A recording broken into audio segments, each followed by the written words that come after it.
What is BP, blood ப்ரெஷர்னா என்ன? Hey hi, இன்னைக்கு நம்ம தெரிஞ்சுக்க போகிறது எதை பற்றி அப்படின்னா ரொம்ப ஒரு காமனான ஒரு விஷயம் தான். அது எந்த அளவுக்கு காமன் அப்படின்னா, இந்த வீட்டில் இருக்க, அந்த வீட்டில் இருக்க, மேல் வீட்டில் இருக்க, கீழ் வீட்டில் இருக்கா, ஏன் உங்கள் வீட்டில் இருக்கா அப்படின்ற அளவுக்கு கேட்குற அளவுக்கு ரொம்ப காமனான ஒரு விஷயம் பற்றி தான். நான் வேறு எதை பற்றியும் பேசல, பிளட் ப்ரெஷர் அதை பற்றி தான் பேச போகிறேன். அப்போ நம்மளும் தெரிஞ்சுக்கணும்ல, வாங்க தெரிஞ்சுக்கலாம்.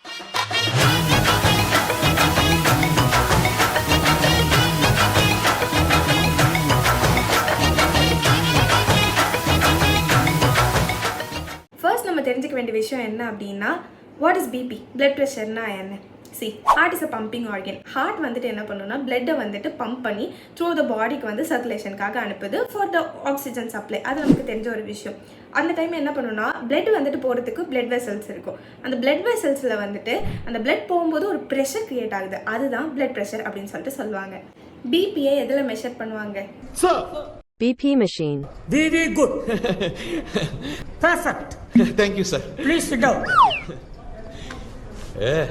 BP machine, let me tell you something. அதுக்கு ப்ராப்பரான நேம் என்ன அப்படின்னா ஸ்பிக்மோ மேனோமீட்டர் அப்படின்னு சொல்லிட்டு சொல்லுவாங்க. இது மேனுவலாகவும் யூஸ் பண்ணலாம், இப்போ வந்துட்டு டிஜிட்டல் வைஸும் வந்துடுச்சு. நார்மல் பிபி அப்படின்னு சொல்கிறது 120/80 மில்லிமீட்டர்ஸ் மெர்க்குரி இதுதான். இப்போ இந்த ஹையஸ்ட் நம்பர் 120 டினோட் பண்ணுறது வந்து சிஸ்டாலிக் பிளட் ப்ரெஷரையும், கீழே வந்து 18 டினோட் பண்ணுறது வந்துட்டு டயஸ்டாலிக் பிளட் ப்ரெஷரையும் ரெஃபர் பண்ணும்.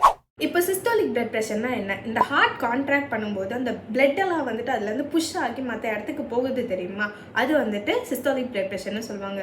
அப்போது டயஸ்டாலிக் பிளட் ப்ரெஷர்னு அப்படின்னா ஹார்ட் ரிலாக்ஸ் ஆகும்போது அந்த பீட்ஸ்க்கு நடுவில் வருது தெரியுமா, அந்த ப்ரெஷர் தான் வந்துட்டு டயஸ்டாலிக் பிளட் ப்ரெஷர் அப்படின்னு சொல்லுவாங்க. இப்போ அதோட நார்மல் ரேஞ்ச் பார்த்துடலாமா? சிஸ்டாலிக் பிபியோட நார்மல் ரேஞ்ச் 90 to 120. இதுவே டயஸ்டாலிக் பிபியோட normal range 60 to 80. Normal BP range நம்ம பார்த்தாச்சு. அப்போது ஹை பிபி அப்படின்னு சொல்கிறது என்னவா இருக்கும்?